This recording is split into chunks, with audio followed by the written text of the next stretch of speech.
Bonjour et bienvenue sur le podcast The Bloom Space. Je suis Eugénie Lambert, anciennement journaliste et aujourd'hui fondatrice du studio de méditation moderne Bloom. Alors Bloom, c'est quoi? D'abord un studio mais aussi une application. The Bloom Space, c'est la première application de méditation qui vous fait découvrir cette pratique au travers de l'assise mais aussi du mouvement et comme un art de vivre. Le podcast The Bloom Space, c'est des conseils et des conversations passionnantes avec des experts bien-être, des entrepreneurs méditants et vous qui méditez tous les jours. Alors à quoi ressemble votre pratique? Qu'est-ce que la méditation signifie pour vous? Comment cet outil vous accompagne dans vos vies? Découvrons cela ensemble. Bonjour à tous et bienvenue dans le podcast The Bloom Space. Aujourd'hui, je suis ravie d'accueillir Anne-Cécile Sarfati. Bienvenue. Bonjour, merci beaucoup de m'accueillir. Avec joie. Alors Anne-Cécile, tu es ancienne avocate, ancienne dirigeante aussi du magazine Elle, journaliste, entrepreneur et aussi la créatrice du podcast Bienvenue dans l'ascenseur que j'aime écouter énormément. Dans ce podcast Bienvenue dans l'ascenseur, elle donne la parole à ceux et à celles qui ont réussi à prendre l'ascenseur social, souvent contre les déterminismes, les doutes ou les codes établis. Bienvenue Anne-Cécile dans le podcast. Merci. Est-ce que tu pourrais juste te présenter, nous dire qui tu es? Voilà. Bon, alors tu as déjà fait une présentation assez exhaustive, mais je voudrais rajouter peut-être que j'ai 3 garçons qui sont des trentenaires. Alors le petit dernier n'a pas encore 30 ans, mais les aînés ont 34, 32 et le dernier a 26 ans. Voilà, et je suis mariée depuis plus de 29 ans avec mon mari actuel, mais que j'ai divorcé après un premier mariage très tôt et après la naissance de mes 2 premiers enfants. Donc j'ai une famille recomposée avec 3 garçons et 2 pères pour ces 3 garçons. Voilà. Et tout ça marche très bien. Et tout ça marche pas mal du tout. Parce que beaucoup de chance des pères de mes enfants, voilà, du choix des pères de mes enfants, parce que le père de Charles et Marc est un homme formidable. Voilà, c'était pas forcément quelqu'un qui me convenait sur le plan du couple et de la vie amoureuse, on va dire. Mais en tout cas, je le valide toujours autant en tant que père, voilà. Super. Et mon mari actuel a quand même quasiment élevé aussi, co-élevé mes aînés. Et donc, voilà, ça s'est bien organisé, bien respecté de part et d'autre. Et du coup, mes enfants disent aujourd'hui qu'ils ont un peu 2 pères, quoi. Voilà. Ok, super. Est-ce que tu peux nous parler un petit peu de ton enfance? Alors, mon enfance, moi, j'ai que des mauvais souvenirs pratiquement. J'ai des parents qui étaient très peu doués pour la parentalité, qui ont connu beaucoup de difficultés dans leur vie, à la fois professionnelle et personnelle. Les 2 d'ailleurs. Voilà, ils ont divorcé quand j'avais 14 ans, mais après, ils n'ont pas forcément eu des vies ultra heureuses comme celles qu'ils auraient aimé avoir, je suppose. Et du coup, moi, j'ai vraiment une vision de mon enfance assez négative. Et je me suis vraiment construite pour essayer de dépasser, de me guérir, de me réparer de cette enfance. Voilà. Et dans ma maternité aussi, d'ailleurs, j'ai essayé de ne pas reproduire les erreurs de mes parents. C'est pas facile, ça, justement, d'essayer de sortir d'un schéma familial qui est brisé ou qui, en tout cas, nous a impacté de manière négative. Comment est-ce que tu as fait justement? C'était ma question pour te construire. Parce qu'aujourd'hui, on voit ta carrière incroyable, ta capacité aussi à te réinventer. Comment as-tu fait? En fait, de 2 façons. La première façon, une façon plus, assez immédiate, mais qui montre que probablement j'avais vraiment une conscience très jeune du fait qu'il fallait que je m'échappe et que je coupe des liens, et que voilà, que je sois un peu dans la rupture par rapport à mon enfance. Quand j'ai eu, alors déjà, j'ai décidé de vivre seule à partir de l'âge de 16 ans. Donc bon, quand même. Et puis ensuite, à l'âge de 20 ans, j'ai rencontré Jean-Claude, mon premier mari, et j'ai été vivre avec lui tout de suite. Donc je me suis enfuie, en fait. Et puis j'ai essayé de construire avec lui une vie différente. Donc voilà, j'ai souhaité... dans un premier temps devenir avocate parce que ben voilà les hasards de la vie, je te passe les détails, faisaient que le barreau m'appelait, on va dire. Voilà, je voulais assez rapidement devenir journaliste, mais à l'époque où on fait ses choix, j'ai pas vraiment pu le faire. Alors que en parallèle, ça se passait très bien pour moi dans le droit. J'avais besoin quand même, étant mariée, de gagner ma vie. Et j'avais que 20 ans quand enfin, voilà, je me suis mariée après à 21 ans, mais je veux dire, en vivant avec mon premier mari, je voulais quand même avoir une autonomie financière. Et donc, j'avais réussi à me faire salarier avec un petit contrat, mais enfin quand même, dans un cabinet d'avocats qui, du coup, me permettait d'avoir un revenu tous les mois et donc d'être indépendante et d'être autonome. Et donc... voilà, j'ai essayé de me construire aussi comme ça, mais euh, euh, j'ai eu quand même des étapes difficiles. J'étais pas hyper heureuse à la fois dans mon couple et à la fois dans ma vie professionnelle, parce que j'étais un petit peu quand même contre mon désir profond, en fait. Et donc... comment j'ai fait? Donc, dans un premier temps, j'ai fui ma famille, voilà, je me suis mariée. J'ai voulu construire aussi une famille assez tôt. J'ai très vite eu envie d'avoir des enfants, probablement parce que mon mari de l'époque était un peu plus âgé que moi et que donc lui était plus pressé que moi, mais également moi parce que j'avais envie de réparer quelque chose, voilà, construire une famille. Et là, j'ai été confrontée assez rapidement au fait que la vie, c'est plus compliqué que ça. Il suffit pas de vouloir pour pouvoir. Et donc, j'ai voulu avoir un enfant assez jeune.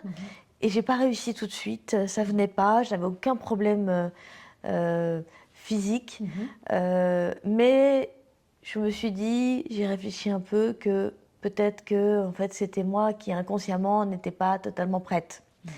Et donc c'est là que je me suis dit, il faut peut-être que j'aille demander de l'aide. Donc j'avais 23 ans à l'époque et j'avais rencontré celle qui allait devenir une de mes meilleures amies dans la vie, Delphine. Dans le cabinet d'avocats dans lequel on travaillait, on avait eu une sorte de coup de foudre amical. On travaillait pour le même patron, on rigolait énormément ensemble. Et la mère de Delphine était psy. Elle était psychologue clinicienne. Et moi, je ne connaissais pas de psy, donc j'ai été demander conseil à Christine. Et Christine m'a donné une adresse d'une psychanalyste. Et j'ai commencé une psychanalyse à 23 ans. Voilà, avec quand même une psychanalyse un peu freudienne, difficile, c'est-à-dire allongée sur le divan assez rapidement, 2 fois par semaine, beaucoup de frustration parce que la psychanalyste ne parlait pas beaucoup, elle était derrière mon dos, enfin bon, à l'ancienne. Hein. Oui, à l'ancienne, oui, tout à fait. Et au bout de 9 mois de ce travail sur moi-même, je suis tombée enceinte. Donc quand même. Et donc là... Ouais. Je me suis dit, bon, c'est difficile comme travail sur soi, c'est assez frustrant parce qu'il n'y a pas beaucoup d'échanges avec la psy, mais enfin, quand même, il y a quand même un résultat incroyable. Ça veut dire que ça marche. Oui. Et donc là, déjà là, je me suis dit, waouh, c'est génial. Bon. Et puis, voilà, c'est le début d'un long parcours psychanalytique qui a duré assez longtemps, mais au bout de 5 ans de ce travail, il m'est arrivé 2 choses. La première chose, c'est que j'ai trouvé la force de changer de métier. Au bout de plusieurs années de barreau et de cabinet d'avocat, le même dans lequel j'avais été salariée, mais qui m'avait gardée en tant qu'avocate après avoir prêté serment. Et j'avais eu déjà mes 2 premiers enfants. Et donc, au retour de mon 2e congé de maternité, je me dis, c'est pas possible, en fait, je me mens trop à moi-même. Professionnellement, j'y arrive pas. Enfin, j'y arrive très bien, mais je suis malheureuse, je m'ennuie. Alors que je voyais en miroir Delphine, qui s'éclatait comme une malade. Et là, je me disais, mais moi, je veux faire un métier passion comme ça, et je voulais être journaliste, et il faudrait que je le sois, etc. Bon, bref. Et je trouve la force de demander aussi un peu de l'aide. Ça, c'est un fil rouge de mon parcours, c'est que je n'ai jamais eu honte. Et je le dis aussi par rapport aux gens qui nous écoutent. Je n'ai jamais eu honte, ni même été inhibée à l'idée d'aller demander de l'aide à des gens qui pouvaient être susceptibles de m'aider dans mon parcours. Et ça, je fais juste une petite parenthèse parce que je trouve ça très intéressant ce que tu partages. Dans beaucoup de parcours de personnes que j'admire, ils me disent, mais en fait, n'ayez pas peur de demander de l'aide. Mais il faut. C'est indispensable. Et dans le podcast que tu as cité, dont voilà, que je produis depuis 2 ans, que j'anime, que je produis, qui est vraiment quelque chose pour moi de très important, parce que ça a beaucoup de sens. Je le redis, c'est une activité, là, pour le coup, à but non lucratif, etc. Mais c'est un peu, on va dire, ma danseuse. Oui. Eh bien, j'entends beaucoup de personnes qui ont pris l'ascenseur social aussi, parce qu'ils ont osé tendre la main, demander de l'aide, et pas seulement qu'on leur tende la main et saisir la main. Bien sûr, ça c'est très important, mais il faut aussi aller la chercher, cette aide. Ça. Et cette aide, on peut la trouver. Il y a des tas de solutions. Bon, je referme cette parenthèse-là. Donc, là, j'avais dans mon écosystème un peu éloigné, familial, mais une personne qui était journaliste et à qui j'avais jamais vraiment trop osé parler de mes projets avortés, on va dire. Et donc là, je lui parle. Il s'agit de Michel Fitoussi, qui était grand reporter à Elle, et qui était déjà vraiment très avancée. Elle avait publié plusieurs romans. Elle avait publié un essai qui a été fondamental pour moi, qui s'appelle « Le ras-le-bol des superwomen ». C'était dans les années 80. Elle avait publié ce livre. Donc, non, je dis ça parce que j'entends souvent des jeunes femmes de ta génération qui disent « Oh là là, mais il n'existe rien sur les problèmes qu'on vit, etc. » Bon, quand même, Michel avait publié ce livre qui posait le sujet dans lequel on est toujours. Toujours. Voilà, donc le sujet de la difficulté de la société à être adaptée au fait que les femmes aujourd'hui veulent travailler à égalité des hommes. Donc elle a posé ce sujet-là très rapidement, voilà, à la fin des années 80. Bref. Et donc, bref, Michel m'a dit, tu peux essayer de changer, et tu vas repartir à zéro, bien sûr. Et tu vas faire des stages non rémunérés. Est-ce que tu as un peu d'argent? Et oui, évidemment. Ça, c'est fou. Et à nouveau, je fais une parenthèse aussi, parce que moi aussi, je viens du journalisme. C'est terrible de devoir redescendre. Ah oui, bah de toute façon, tu mets ton ego de côté. Alors ça, Eugénie, franchement, il faut redescendre. C'est très important quand tu veux changer, quand tu es à des grands carrefours de ta vie. Alors, il ne faut pas le faire toutes les 5 minutes, bien sûr. Moi, je l'ai fait 2 fois dans ma vie. Je suis redescendue pour remonter, mais je suis redescendue 2 fois. La première fois, c'est à ce moment-là.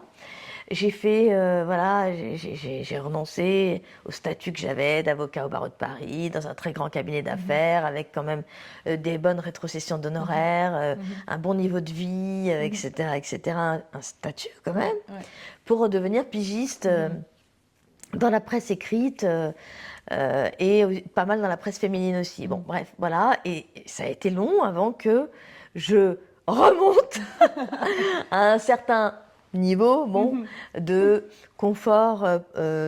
Et ça a mis 5 ans. 5 ans avant de devenir... tu vois. Ah oui, et puis en plus, assez rapidement, j'ai voulu faire mon trou à Elle. Alors, Michel ne m'a pas du tout orientée vers le Elle au départ. Elle m'a orientée partout, donc j'ai fait des stages vraiment dans plein de journaux, plein de magazines, etc. Mais ce qui s'est passé assez rapidement, c'est que ce changement de vie professionnelle a entraîné un changement de vie personnelle. Et c'est là aussi que je me suis dit, je ne suis pas alignée dans mon couple, etc., etc. Et donc, du coup, j'ai divorcé avec 2 enfants sous le bras qui avaient 1 an et 3 ans, en train de changer de métier et d'être pigiste. Voilà, donc c'était pas simple quand même.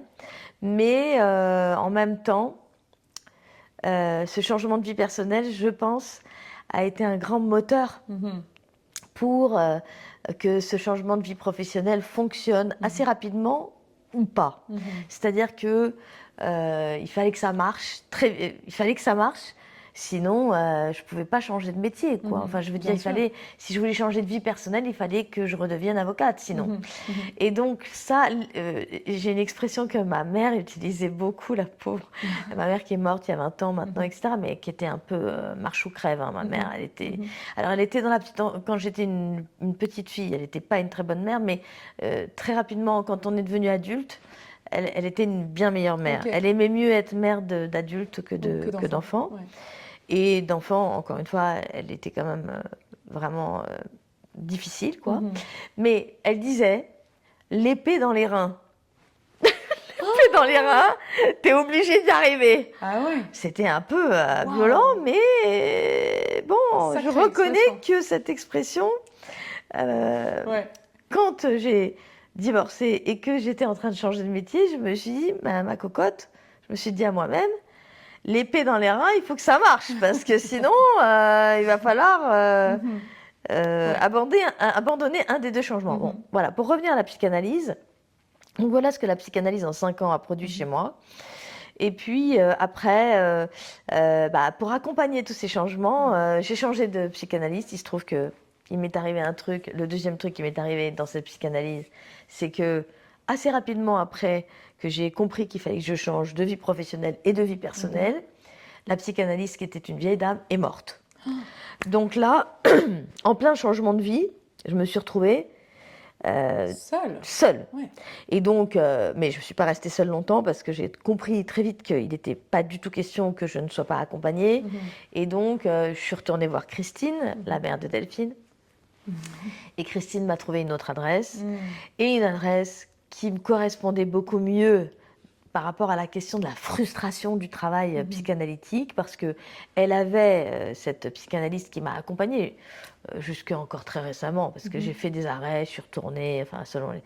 Voilà, et j'ai eu du mal vraiment à arrêter. Là, je pense que c'est bon, j'ai arrêté, mais bon, voilà. Mais elle m'a accompagnée pendant presque 30 ans, enfin, c'est un truc de fou. Enfin, pas 30 ans, peut-être plus de 25 ans, quoi. Ah oui. Et du coup, mais avec des grosses coupures, des grosses interruptions et tout. Et cette psychanalyste-là, elle était psychanalyste, elle était aussi psychologue clinicienne, elle était aussi psychanalyste dans dans la théorie qu'elle appliquait, mais dans le fonctionnement, on a beaucoup plus longtemps été en face à face et en discussion où elle intervenait quand même, en ping-pong, que en analyse pure et simple, sur le divan, etc. J'ai été un peu sur le divan avec elle, mais beaucoup moins longtemps qu'en face à face et en discussion ping-pong. Voilà. Et donc, alors attends, la dernière fois qu'on a discuté, tu m'as dit quelque chose qui m'a marquée, juste pour parler de ta détermination, parce qu'on ressent dans ce que tu dis que tu étais très déterminée, l'épée dans les reins ou entre les reins. C'est en effet, ça glace le sang. Donc tu dis, ok, je pars de mon couple, j'ai mes 2 enfants, je me lance, et tu m'as dit que tu avais appelé la rédaction, genre tous les jours. Oui, alors pas de elle. Alors justement pas de elle, parce alors, vas-y, raconte-nous ça. Parce en fait, quand j'ai changé de métier, je suis partie du barreau de Paris que 6 mois après. Enfin non, pardon, je refais. Je suis partie du barreau de Paris une fois que j'avais 6 mois de stage non rémunéré prévus. Voilà.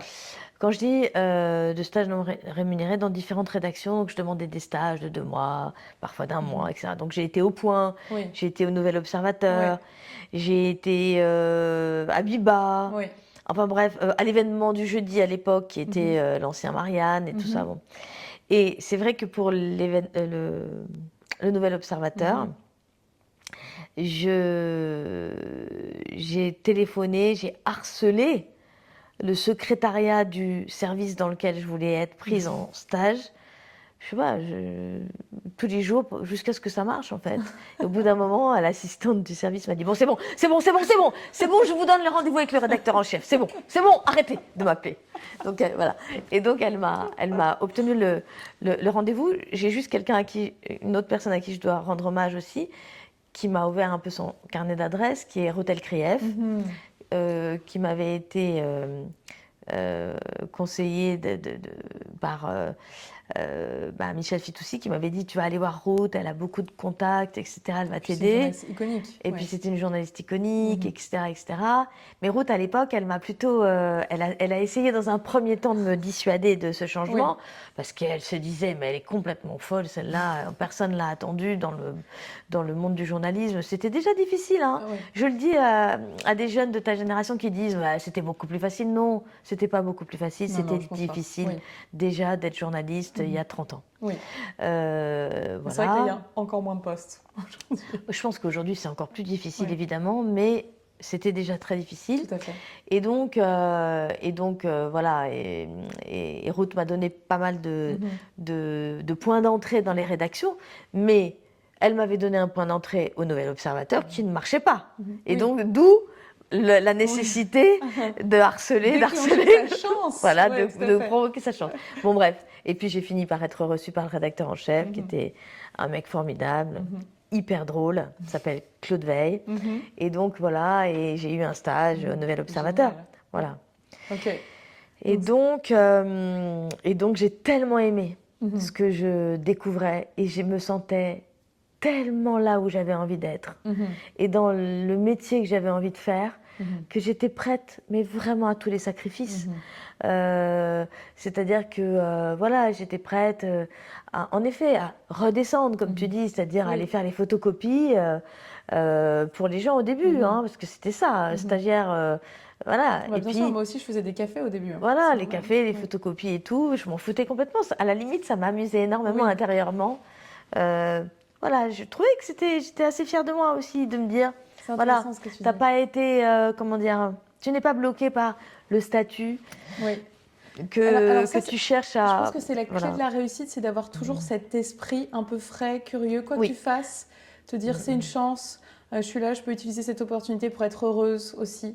Non, mais en plus, mais tout le monde n'est pas comme ça. Ah oui, tout le monde n'est pas comme ça, mais je pense que c'est vraiment, j'ai de la chance d'être capable d'être comme ça, parce que c'est une vraie, je pense que c'est une vraie mais tu cultives ça toi-même, si tu as compris que c'était important. Absolument, et puis du coup ça, je l'ai réappliqué une deuxième fois dans ma vie, il y a 6 ans quand j'ai quitté Elle, alors que j'étais rédactrice en chef, que j'étais directrice de la diversification éditoriale, et que j'avais 52 ans.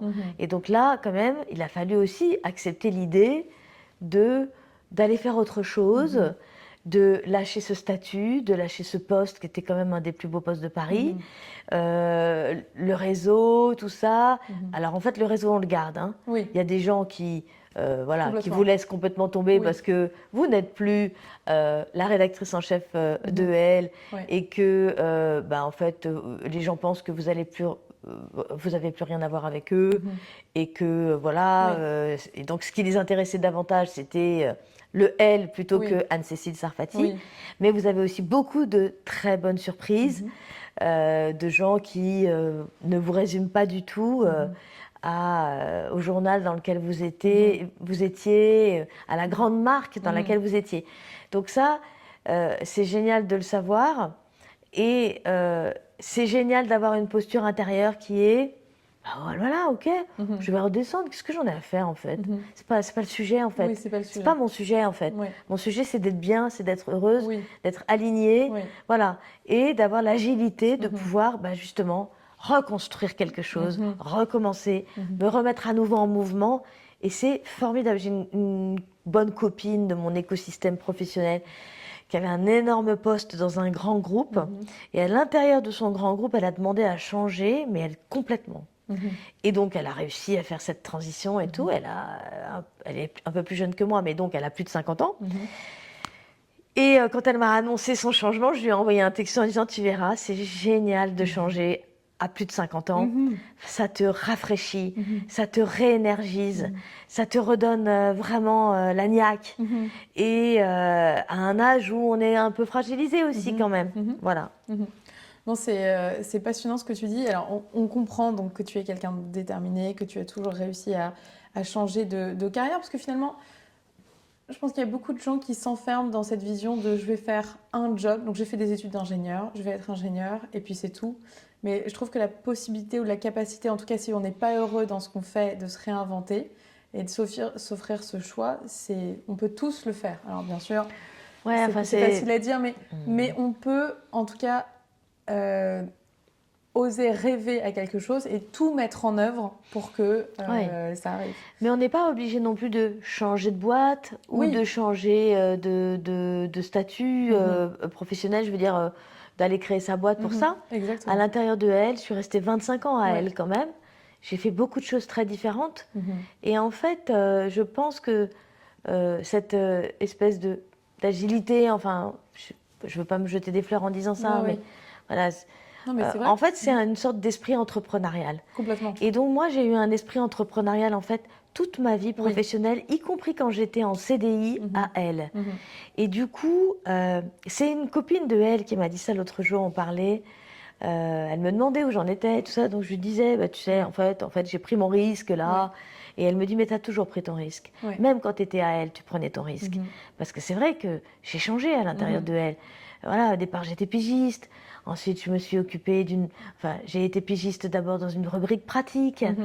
Mais moi, je voulais pas être pigiste dans une rubrique pratique toute ma vie. Oui, bien sûr. Je voulais même pas être juste embauchée dans une rubrique pratique toute ma vie. J'avais pas quitté le barreau de Paris pour ça. Je voulais être vraiment journaliste, société, publier des grands articles. Mais c'était très dur. Il fallait réapprendre toute l'écriture qui n'avait rien à voir. Tout à fait. L'écriture d'un article, d'un reportage, d'une enquête ou même d'une interview n'a rien à voir avec écrire des conclusions d'avocat.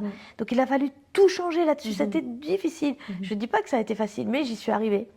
Je suis restée comme ça pendant 10 ans. Puis après, au bout d'un moment, on m'a dit, est-ce que tu veux devenir chef? Je dis, mais je ne vais pas devenir chef, en fait. Au début, je me disais ça intérieurement. Hein. Je n'ai pas dit ça comme ça aux gens qui m'ont proposé.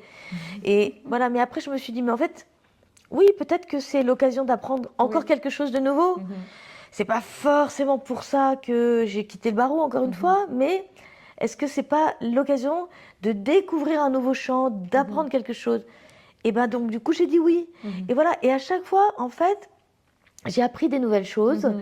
Et du coup, c'est ça qui m'a permis de rester en mouvement. Parce que j'ai trop vu dans ma vie, à la fois personnelle et à la fois professionnelle, des gens qui ne sont pas capables, en fait, de rester en mouvement et qui, du coup, se dessèchent sur pied, dépriment, sont malheureux. Parce que c'est vrai que, c'est difficile aussi d'avancer comme ça, de se remettre en risque. Voilà, c'est difficile, il ne faut pas dire le contraire, mais ça donne de l'énergie. C'est challengeant mentalement, on se remet beaucoup en question. Alors justement, je fais un petit rebond sur une question, un truc qui, moi, personnellement, a beaucoup changé ma vision de la santé mentale, de comprendre que là, il fallait prendre soin de moi, c'est la maternité. L'arrivée dans la maternité, je ne sais pas, parce qu'il y a toute cette expérience incroyable que tu as eu, toutes ces expériences, et en parallèle, tu étais aussi maman. Oui, mais alors, il y a quelque chose. En fait, il y a quelque chose qui n'est pas dit là, mais que je vais dire, que je dis souvent, d'ailleurs, enfin, j'explique ça souvent, c'est que dans mon cabinet d'avocat, j'ai fait mes 2 premières grossesses, et j'ai très très bien fait. Et d'ailleurs, on a inventé avec Delphine une sorte de fonctionnement de job sharing avant l'heure, parce qu'on travaillait pour le même patron. J'ai eu mon premier enfant, elle a eu son premier enfant, j'ai eu mon deuxième enfant, elle a eu son deuxième enfant. On a fait 4 grossesses en 3 ans, quoi. Enfin, toutes les deux, en 2 ans et demi, 3 ans, voilà. Et du coup, on se remplaçait, enfin, c'était génial. Alors, ça grinçait à mort dans notre cabinet d'avocats, qui trouvaient que vraiment on exagérait, que c'était lamentable, etc. Mais nous, on se disait, ce sera fait. Bah oui, c'est ça. Et donc, et voilà, de sorte que quand j'ai changé de métier, j'avais déjà 2 enfants. Et donc, je m'étais dit, bah, peut-être que je n'en aurai pas de 3e. Parce que maintenant, mon sujet, ça va être de changer de métier. Voilà, bon, il se trouve que la vie a heureusement plus d'imagination que vous et que j'ai divorcé, puis je me suis remariée avec un homme qui n'en avait pas lui-même, même s'il considère que mes enfants, les aînés, sont les siens un peu aussi. Mais voilà, c'était bien qu'il ait son enfant aussi, enfin, voilà, son fils, on va dire. Voilà, il dit que j'ai 3 enfants et un fils, il dit ça. Mais bon, voilà, mais ce que je veux dire, c'est que quand j'étais donc dans le cabinet d'avocat dans lequel j'étais, c'était pas ultra bien admis. Mais en revanche, à elle, où j'ai rapidement posé mes valises en tant que pigiste, pigiste permanente au départ, à elle, la maternité était totalement intégrée. C'est-à-dire que c'était une organisation du travail faite par les femmes pour les femmes. Et donc, ce sujet faisait partie intégrante Merveilleux. de l'organisation du travail. Un exemple, à l'époque, il n'y avait pas les mails. Ouais. Oui, je sais, je suis une personne très âgée. Mais pas du tout. Mais à l'époque, il y avait les fax. Oui, je me souviens des fax. Et donc, en fait, quand il n'y avait pas du tout de présentéisme en vigueur dans les entreprises, encore aujourd'hui, un peu moins depuis le Covid, même si c'est en train de revenir. Mais Oui. bon. Et donc, en gros, ce qu'on attendait de nous, c'était de faire nos articles, Oui. d'assister aux conférences de rédaction, évidemment. Mais bon, après, il fallait sortir du journal pour aller enquêter, pour aller faire nos interviews, nos reportages, et puis pour écrire nos articles aussi. Et donc, on nous disait, tu nous enverras ton article par fax, si tu veux pas l'apporter, si tu peux pas l'apporter, parce que voilà, tes enfants, etc. Quand on avait un enfant malade, on nous disait, mais qu'est-ce que tu fous là? Rentre chez toi. Tu te rebrancheras et t'enverras ton article plus tard par fax, encore une fois. C'est une vraie il y avait flexibilité. vraiment une intégration complète de la question de la maternité et de la parentalité dans l'organisation du travail. Et de sorte que ça produisait un certain nombre d'effets intéressants sur le plan journalistique. C'est qu'il y avait une cécité de la vie de nos lectrices sur la question de l'articulation pro-perso.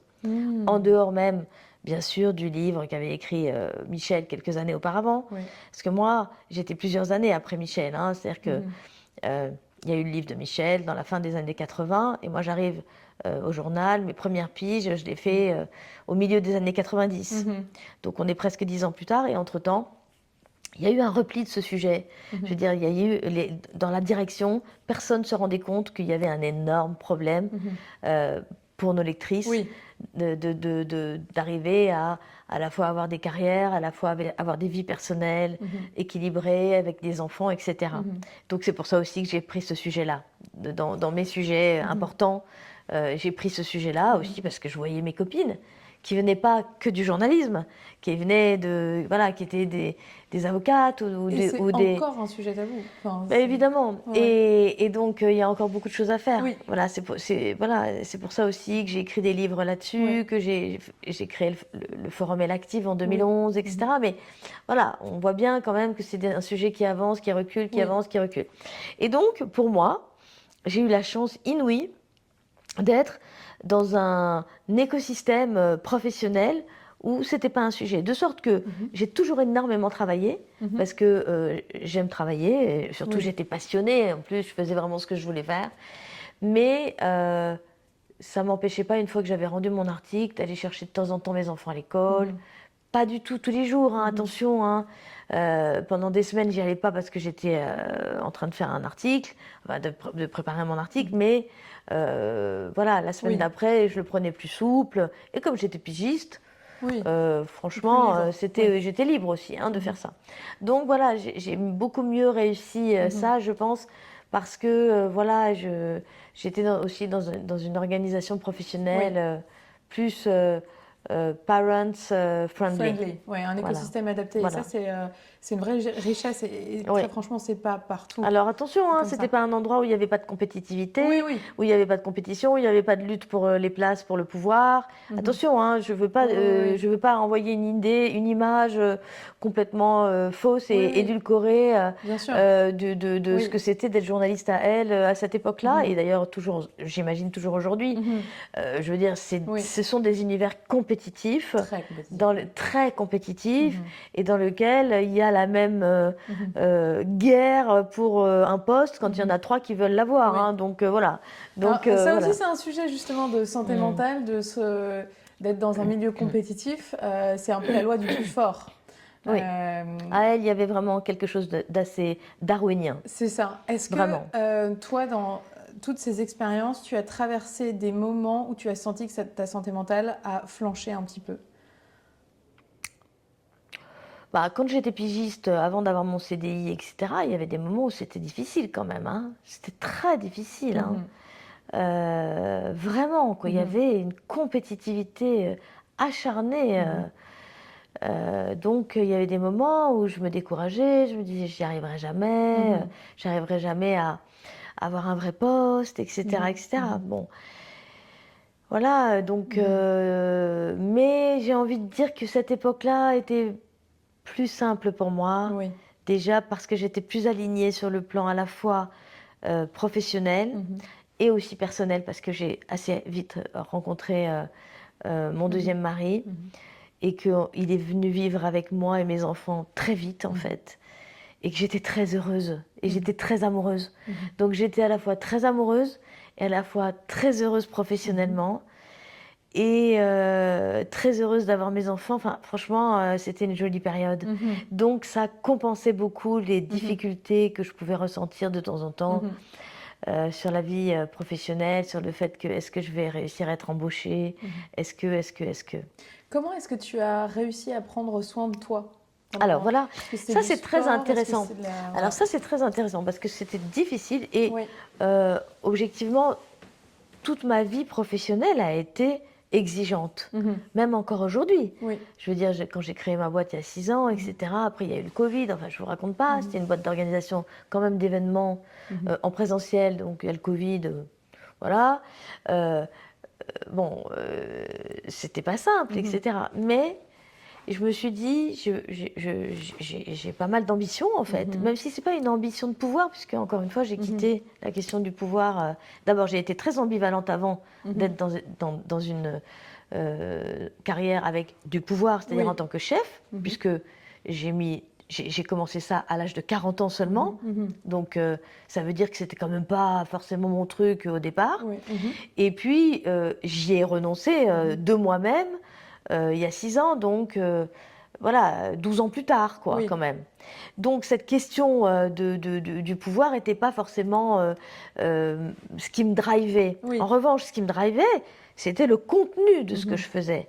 Et aussi l'engagement, parce que ça, c'est quelque chose que j'ai découvert en étant à elle, c'est l'engagement pour les femmes, etc. Ça, je sais que c'est un de mes drivers. Ok. Mais donc, donc ça demande quand même une grosse puissance de travail. Oui. Voilà. Et cette puissance de travail, je sais que elle me construit, elle est importante. Toi, tu appellerais ça peut-être du workaholisme. Ouais. Peut-être. Mais je sais aussi beaucoup me reposer. Oui, oui. Bon, bref. En tout cas, ça me drive, ça me fait plaisir, j'en ai besoin pour être heureuse. Et j'ai tout de suite, enfin très vite compris que je n'arriverais pas à tenir cette exigence que j'ai si je ne prenais pas soin de moi. Je l'ai tout de suite compris. Ok. Et que, Est-ce que tu as eu un truc qui t'a... c'est-à-dire que... Tu sentais ton niveau d'énergie ou... Oui, c'est Ouais. ça, quand même. Hein, avoir des enfants en bas âge, changer de métier et tout, j'avais quand même des grosses chutes d'énergie de temps en temps, etc. Oui. Donc ça, j'ai vite compris qu'il fallait que je fasse du sport. Ok. Donc, alors que j'avais pas du tout été élevée dans un milieu où il fallait faire du sport, c'était même le contraire. Le sport, c'était vraiment un truc vraiment Pour les nazes. pour les nazes, quoi. Voilà, pour les nazes. Ça, c'était l'éducation que j'ai eue par rapport à ça. Ok. Donc, j'ai découvert le sport à l'âge de 20 ans avec Delphine encore. Ouais, incroyable. Delphine m'emmène au gymnase club, parce qu'elle, dans sa famille, on faisait du sport. Et je me rappellerai toujours, c'était à mourir de rire, j'y pense aujourd'hui. On fait des cours, etc. Et le prof, voilà, les cours de fitness au gymnase club, quoi. Le prof dit, au gymnase club, le prof dit, serrez vos abdominaux. Je te jure, Eugénie, je ne savais pas de quoi on parlait. J'avais 20 ans. Serrez vos abdominaux. Je ne Ouais. savais pas, je ne Bah sentais oui, pas oui. mes abdos. Oui, on ne sait pas où c'est. Oui, à 20 ans, j'imagine que... Si tu n'as jamais Ouais. fait Bah, bien de sûr. sport de ta vie, à part vaguement en étant limite dispensée à chaque fois à l'école, parce que Oui. voilà, voilà, on me dispensait, on Très faisait, léger. voilà. Du coup, voilà, donc voilà, j'ai appris tout ça. Bon. Et puis assez rapidement, les enfants venant, le changement de métier venant, etc. Je me suis dit, il faut que je mette dans ma vie le sport d'une façon totalement régulière. Et donc là, j'avais la chance de vivre dans le même quartier que Delphine, avec une autre amie très proche, Isabelle. On s'est dit, on travaille toutes comme des dingues, parce qu'Isabelle avait aussi une belle carrière et Delphine, avocate de plus en plus. Et on avait des enfants à peu près du même âge. Et donc, voilà, et on n'avait pas le temps, quoi, concrètement, d'aller à la salle, etc. C'était impossible. Donc, on s'est pris une prof dont on payait, on partageait le coût à 3. Génial. Donc, ça Hyper nous pratique. revenait vraiment pas cher. Et, elle venait 2 fois par semaine. C'est bien. Soit le soir, soit le samedi matin. Enfin, non, c'est pas soit. Le soir, un soir de semaine, et le samedi matin. Ok. Et objectivement, je te jure que c'est vrai. Tous les samedis matins ou tous les soirs de semaine, pratiquement, allez, 3 fois sur 4, j'avais envie d'annuler. Vraiment, j'avais envie d'annuler parce que je me disais, c'est pas possible, je suis trop fatiguée. Bon, et en fait, je n'annulais pas parce qu'il aurait fallu annuler 3 personnes, les 2 copines et la prof, et je trouvais ça dégueulasse. Oui. Et en plus, ça me donnait de l'énergie en fait. C'est-à-dire que tu commences, tu es épuisé, tu sors, tu vas bien. Oui. Donc j'ai aussi compris assez vite les bienfaits du sport pour remonter ton énergie. Ok. Et donc le sport, aujourd'hui, alors quand j'ai eu 50 ans, juste avant, j'ai fait ça jusqu'à l'âge de 50 ans à peu près. Alors avec d'autres formats, etc., mais un peu comme ça. Et quand j'ai eu pas 50, mais genre 49, je me suis dit, il va falloir en mettre plus dans ta vie du sport parce que, en fait, je savais ce qui allait arriver avec la ménopause, etc. Et donc, je savais que le métabolisme allait se ralentir et que donc, voilà, j'allais être plus fatiguée, que j'allais avoir 2 fois moins brûler beaucoup moins mon énergie. Et donc, et comme moi, j'aime bien vivre aussi, j'aime manger, j'aime boire. On disait, on est voilà. plutôt des bons vivants. Du coup, je me suis dit, si je veux continuer à être une bonne vivante, il faut que je mette plus de sport. Je ne veux pas y arriver autrement. Et donc, avec mon mari, on a décidé de se faire du sport quasiment tous les jours. Oh, génial. Voilà. Alors, on fait beaucoup à la maison. Hein. Oui. Voilà, les cours en ligne et tout. Je vais aussi un peu de temps en temps dans une salle, mais sinon, c'est à la maison des cours en ligne. Notamment, moi, je suis une adepte. Alors, pas lui, hein, lui, il fait pas du tout ça, voilà. Mais les cours de Julie Pujol. Ah oui, trop bien. Les cours de Julie. Je suis une pujolette. Pujolette, tu fais des pujolades. Et en plus, Julie aussi est journaliste au L. Elle a été journaliste au L. On ne s'est pas beaucoup croisés à elle, mais oui. Et donc, on a une petite complicité. J'ai fait des retraites avec elle et avec Delphine aussi. On est allés. C'était génial. Des retraites, c'est pas vraiment le bon mot parce que c'était super énergique, mais c'était génial. J'en ai fait 2 avec elle et tout. J'adore sa manière de faire des cours. Voilà, c'est très complet. Il y a beaucoup de renforcement musculaire, mais c'est pas le truc chiant. Voilà, c'est en musique. Avec les bonnes musiques et tout. Voilà, c'est vraiment sympa. Il y a aussi du stretching. Là, je lui ai écrit récemment en lui disant, il y a des cours de stretch, mais moi, en vieillissant, j'aurais besoin de cours de stretch un peu plus longs. Tu veux pas en faire un, s'il te plaît, qui dure plus de 30 minutes? Parce que je pioche dans ta sur l'app, si tu veux, sur The Bloom Space. Qui dure de plus de 30 minutes. Parce que moi, The Bloom Space, je l'utilise, mais pour la méditation, mais pas encore pour les cours. Mais je vais aller regarder ça. Tiens, ça, c'est très bien. Voilà. Voilà. Donc le sport, j'ai mis le sport dans ma vie.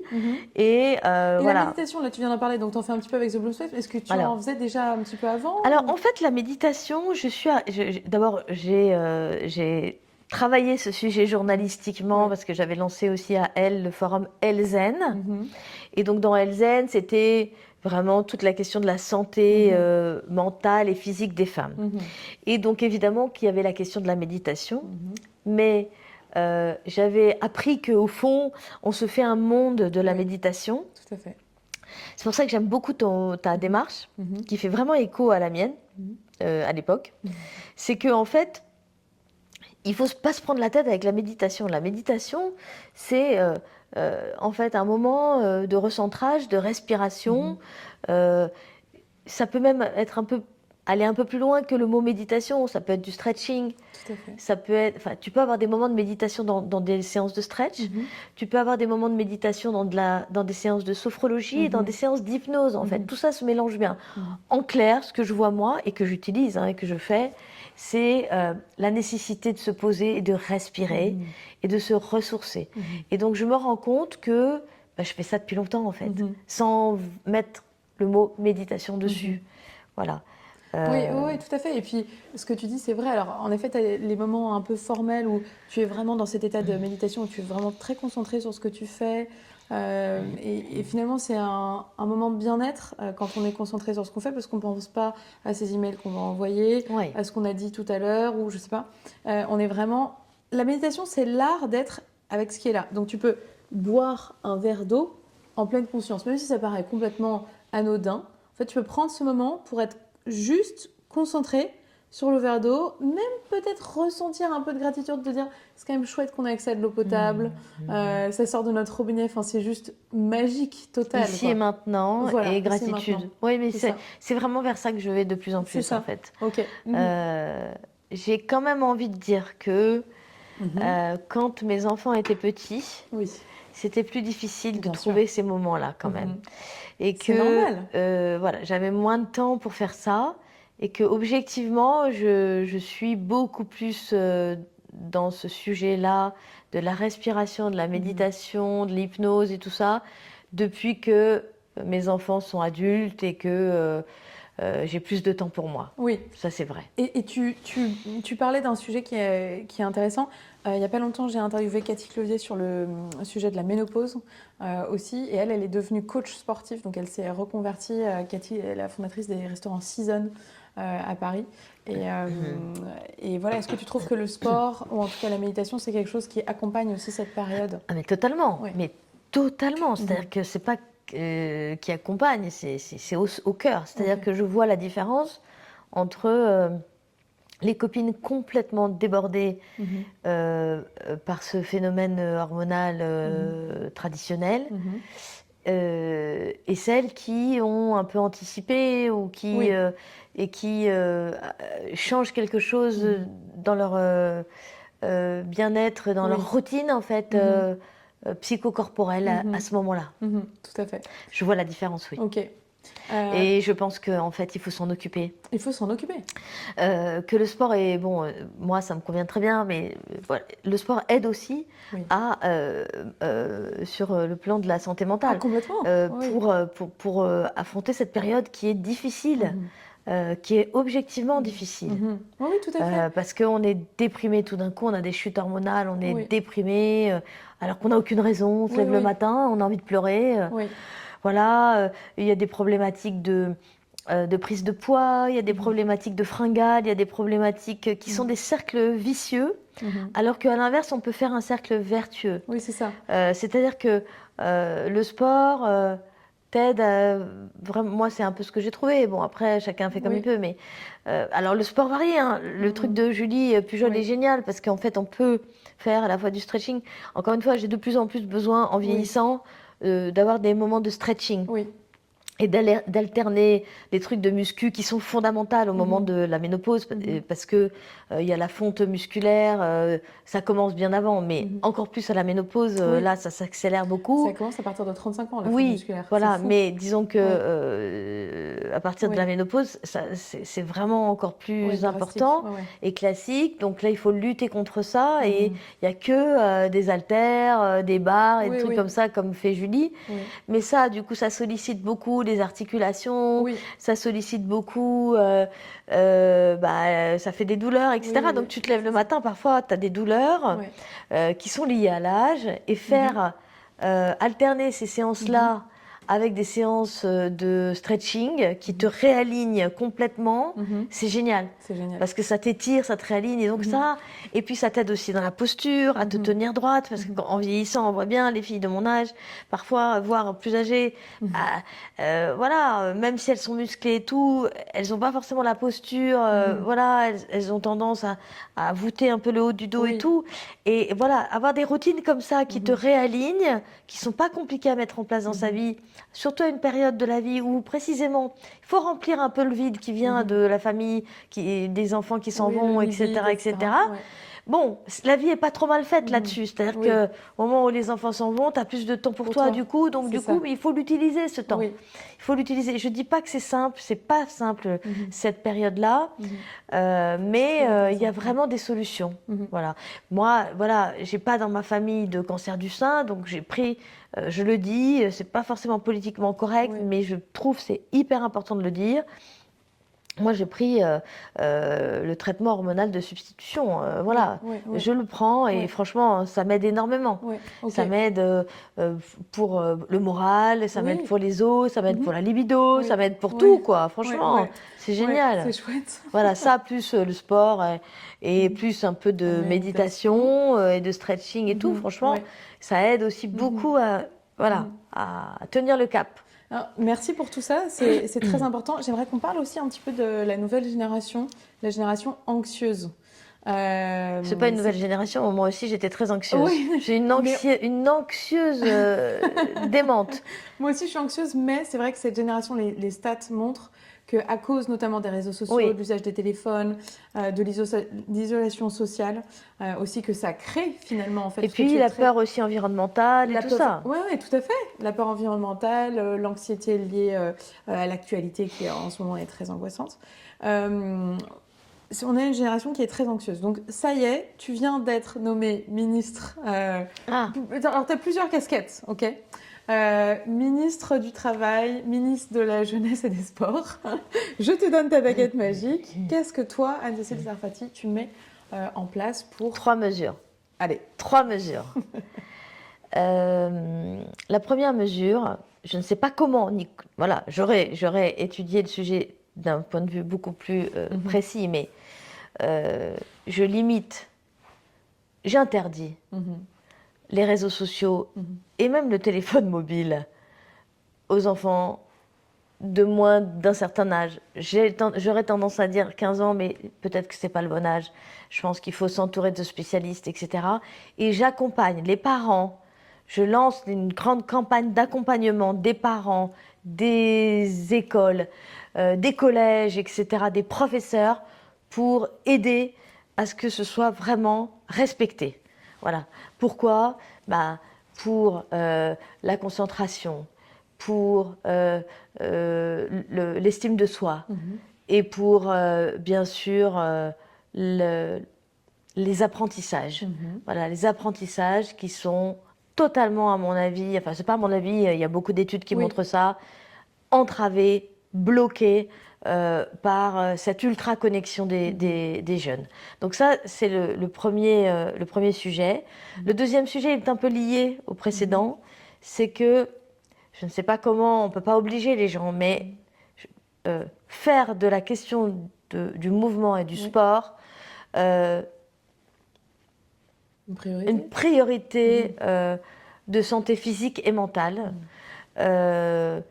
avec minimum 30 minutes de sport par jour, dans tous les établissements scolaires, mais dans les universités, les cours, par mais exemple. mais dans les entreprises aussi, dans les EHPAD, je veux dire partout en fait, que ce soit dans la vie des gens.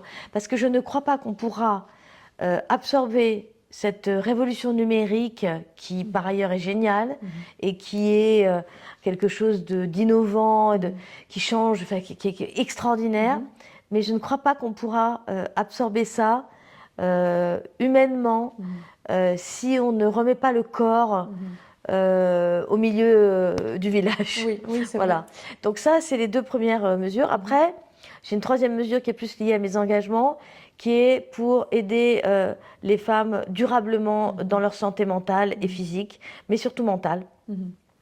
C'est le congé de paternité, mais obligatoire, qui dure plus d'1 mois, qui dure plusieurs mois, voire une année complète, et qui ne se prend pas en même temps que la mère, qui se prend après la mère, avec peut-être 1 mois de chevauchement entre la mère et le père après la naissance de l'enfant, pour permettre à la mère de retourner au travail avec une charge mentale totalement allégée, puisque l'enfant est avec la meilleure personne avec laquelle il puisse être, le père, dans le meilleur environnement dans lequel il puisse être, la maison, sa maison, voilà. Et donc, du coup, comme ça, elle peut reprendre son boulot sans avoir toutes ces problématiques de refaire sa place, de charge mentale, d'angoisse par rapport au mode de garde qui ne va pas, ou qui est peut-être dangereux, ou je ne sais quoi. Voilà. Et le gros avantage, mais énorme aussi, c'est que ça forme le père à ce que c'est que la charge mentale. Oui. Parce qu'il est en situation. Il ne s'agit pas du tout de savoir comment s'occuper d'un enfant, là. Il s'agit de savoir comment s'occuper d'un enfant dans une maison qui tourne. Tout à fait. Voilà, qui tourne, où il y a des flux, des tendance. reflux, où il y a des placards qui se vident, qui se remplissent. Voilà. Et donc c'est pas magique. C'est pas magique, c'est pas par l'opération du Saint-Esprit.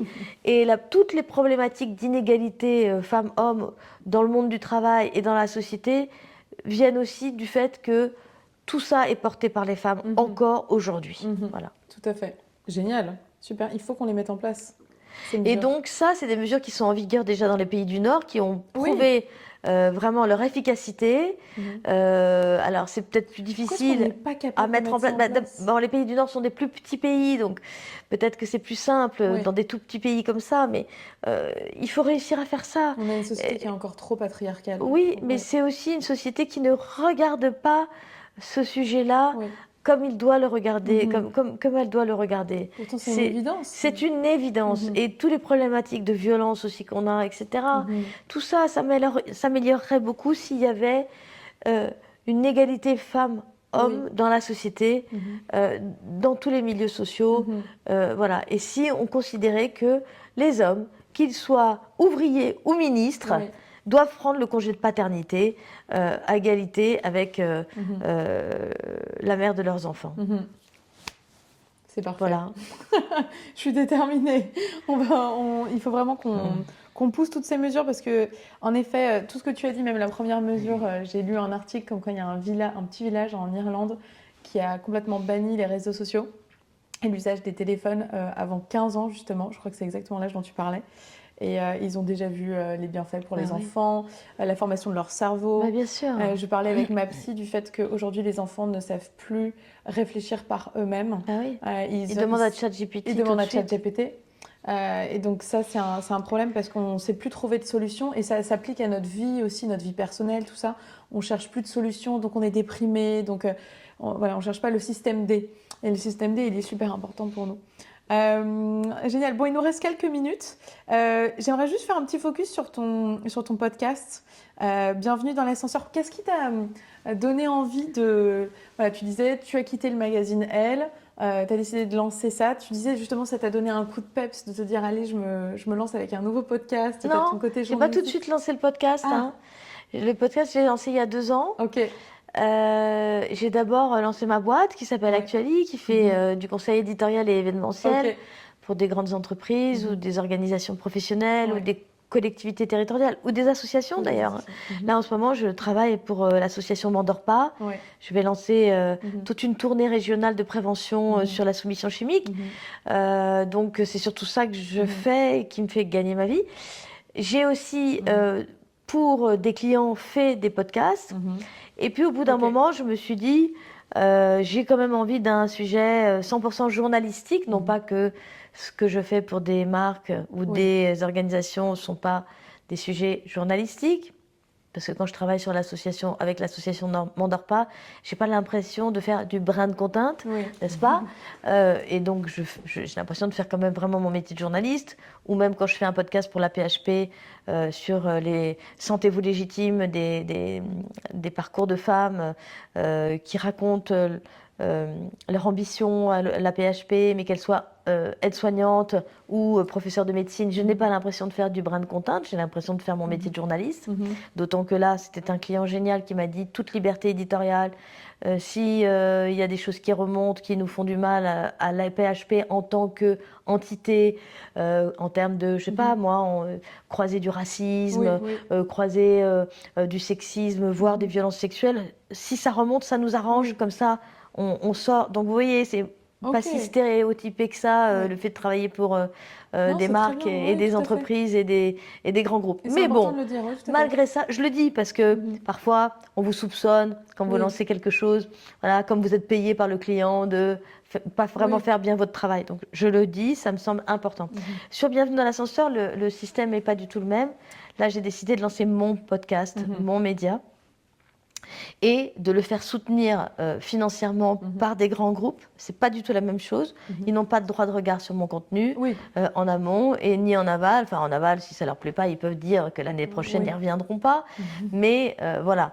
Donc, c'est moi qui décide, le contenu éditorial, etc. Il me manquait un projet, justement, où j'étais plus dans quelque chose où c'est moi qui décide complètement à 100% de tout.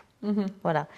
Et avec un engagement d'essayer de à la fois faire ce que j'aime, c'est-à-dire faire parler des gens, aller à la rencontre de certaines personnes, mais essayer d'améliorer la question de la visibilité des gens qui prennent l'ascenseur social.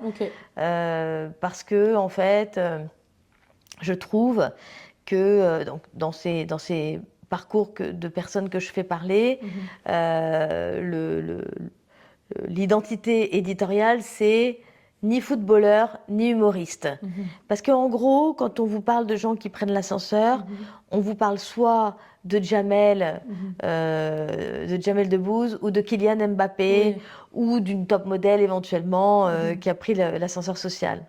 Mais donc c'est en fait des parcours qui sont avec un biais qui est le biais du talent artistique ou du talent sportif. Moi, je voulais montrer les quantités astronomiques de gens qui existent, qui prennent l'ascenseur social dans ce pays, de tout âge, de toute origine, mais dans des professions peut-être plus accessibles. Oui, moins dans la lumière. Moins dans la lumière, plus accessible. Parce que, alors là, il y avait aussi une vision un peu soft politique, on va dire, qui est que je trouve que soit on nous montre les grands sportifs et les grands humoristes, soit on nous montre des parcours d'immigration qui foirent, qui ne s'intègrent pas, comme on entend beaucoup, et qui mettent le feu aux banlieues, voire qui violent nos femmes. Et moi, je trouve que c'est pas possible, en fait. C'est pas possible parce que il existe quantité énorme de femmes et d'hommes qui viennent de parcours d'immigration, ou pas d'ailleurs, mais qui ont des métiers formidables et qui s'élèvent socialement. Ça ne veut pas dire que je veux montrer que des exceptions, parce que non, mais il y a aussi la critique possible qui est, elle montre des exceptions, comme ça, c'est pas la peine de se battre sur le plan collectif pour améliorer les structures. Pas du tout. Ça n'a jamais été ma manière de travailler.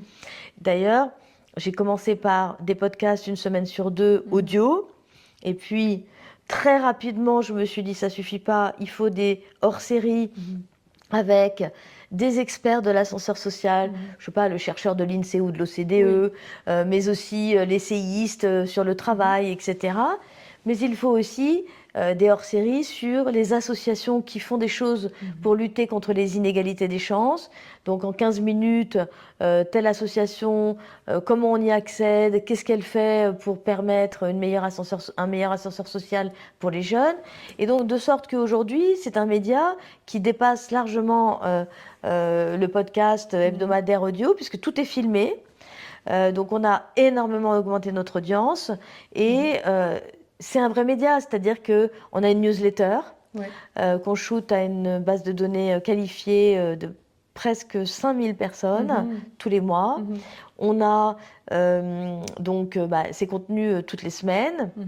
On a un événement qui est prévu le 12 janvier 2027 chez notre partenaire principal au siège historique de L'Oréal, rue Royale, qui s'appelle Le Visionnaire, avec toute la communauté Bienvenue dans l'ascenseur. Et on est en train de travailler avec un partenaire sur la création d'un baromètre de la mobilité sociale pour mesurer le décalage entre le ressenti, parce que ça m'intéresse beaucoup, et la réalité de l'ascenseur social en France, parce que en fait, on est un des pays qui a le plus fort ressenti de déterminisme social au monde, alors que je ne dis pas que tout va bien dans le meilleur des mondes. Hein. Attention, je ne suis pas du tout dans cette logique-là, alors qu'on est dans la moyenne des pays de l'OCDE, alors qu'aux États-Unis, ils sont peut-être le pays qui y croit le plus, alors qu'ils sont catastrophique sur le plan de la réalité de l'ascenseur social. Donc voilà, moi ça m'intéresse beaucoup de montrer aussi de la nuance dans ce sujet qui est très rattrapé par des orientations politiques extrêmes des deux côtés. À l'extrême droite, je viens d'en parler, on comprend pourquoi. On nous dit qu'il n'y en a pas parce qu'ils ne peuvent pas s'intégrer, évidemment. Et puis, à l'extrême gauche, ça ne les arrange pas non plus de montrer des gens qui prennent l'ascenseur parce que ça montre que, voilà, ça marche. Alors, ça ne marche pas aussi bien qu'on voudrait, ça n'est pas suffisant, évidemment, mais ça marche quand même. Il y en a pour qui ça marche. Et j'ai envie de redire une fois pour toutes quelque chose qui m'anime depuis toujours, en fait. Tous les sujets engagés sur lesquels j'ai travaillé sont des sujets qui n'ont jamais opposé le combat collectif qui est absolument nécessaire. Bien sûr qu'il faut améliorer des choses. L'école, par exemple, aujourd'hui, il y a des choses à dire, à redire sur l'école. L'accès à la propriété, en France, je crois que ça a plutôt régressé. Oui, complètement. Voilà, donc c'est quand même un vrai souci sur l'ascenseur social. Et le combat individuel qu'on mène soi-même pour essayer de s'élever. Voilà, je n'oppose pas les deux. Je trouve que dire aux jeunes, de toute façon, les structures sont tellement injustes, répéter inlassablement des chiffres qui sont compliqués, les chiffres de l'OCDE sur il faut 6 générations pour accéder à une classe sociale, du middle, du milieu des classes sociales, en fait, l'OCDE elle-même réfléchit à comment nuancer un peu ce discours qui est mortifère. Parce que dire à des jeunes, écoute, parce qu'en fait, leur dire ça, c'est leur dire quoi? C'est leur dire que c'est pas la peine de se battre, en fait, laisse tomber. C'est pas la peine de travailler, c'est pas la peine d'aller chercher des aides auprès d'associations, c'est pas la peine d'aller demander de l'aide à un mentor éventuel qui peut t'aider. Si il faut 6 générations, laisse tomber, ça va pas la tête, quoi, pour des adolescents, comment? Voilà, donc ça c'est assez mortifère. Et donc je considère que montrer aussi des parcours de personnes, de femmes et d'hommes qui sont partis vraiment de situations socioculturelles très défavorisées et qui ont réussi à s'élever en montrant les difficultés qu'ils ont eues, en montrant les solutions qu'ils ont pu activer, les aides qu'ils ont pu rencontrer, les soutiens auxquels ils doivent des choses, voilà. Et en montrant tout ça, je pense que c'est important pour redonner aussi confiance dans la mobilité sociale dans ce pays. Et ça ne s'oppose pas à continuer à se battre sur ce qu'il faut améliorer sur le plan collectif. Les deux vont ensemble. Voilà, les deux vont ensemble. Merci. Donc ton podcast, on peut le retrouver sur toutes les plateformes? Toutes les plateformes d'écoute et sur YouTube. Et sur YouTube. Okay, voilà. Okay. Si tu pouvais inviter 3 personnes à dîner ce soir, qui seraient ces personnes, sachant que tu n'as pas de limite spatio-temporelle? Tu peux inviter des personnes du futur, du passé, des personnages fictifs. Voilà. Alors, je pense à 2. Mais il y en a une... Non, en fait, non, je pense à 2, mais comme elles ont des maris vachement sympas, elles vont venir avec leur mari. Ok, très bien. Alors, la première, c'est Michelle Obama. Ok. Pourquoi Michelle Obama? Pour le parcours. Le parcours extraordinaire de Michelle Obama, quand même. Parcours de sa famille, son parcours à elle, individuellement. Elle est formidable. Mais également, justement, par rapport à ce que je disais sur... l'articulation entre le combat collectif et le combat individuel, elle est exactement là-dedans. C'est-à-dire que en tant que première dame, en tant qu'avocate engagée, etc., elle a toujours été engagée, elle s'est toujours battue sur la dimension collective, l'engagement, comment faire progresser les choses, etc.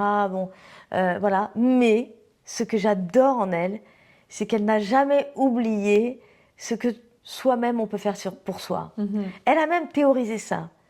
C'est-à-dire qu'elle dit, en gros, dans son dernier livre, qui est un livre presque de coaching, au fond, tout à fait.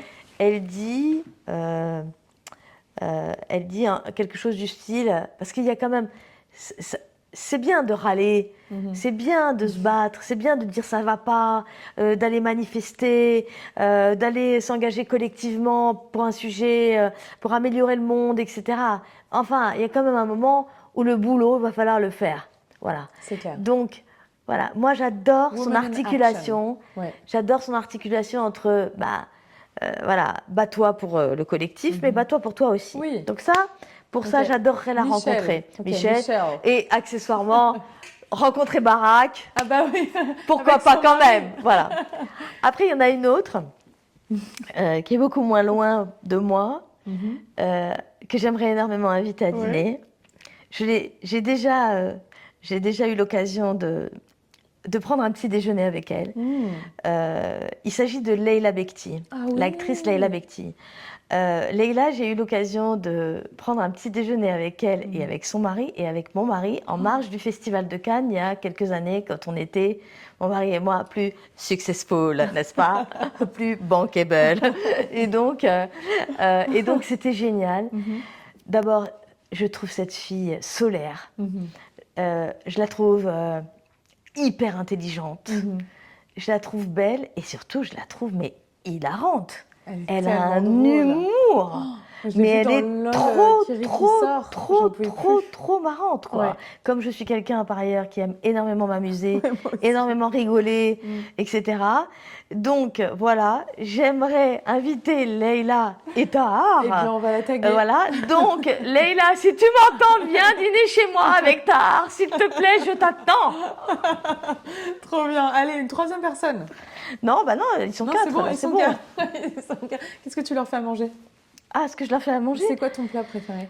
Ah, j'ai beaucoup de plats préférés. Ok. J'ai des plats d'été, j'ai des plats d'hiver. Alors là, on arrive dans l'été. Voilà. Donc dans l'été, un poisson. Un poisson poisson. Ah, tu m'as dit en portefeuille. En portefeuille.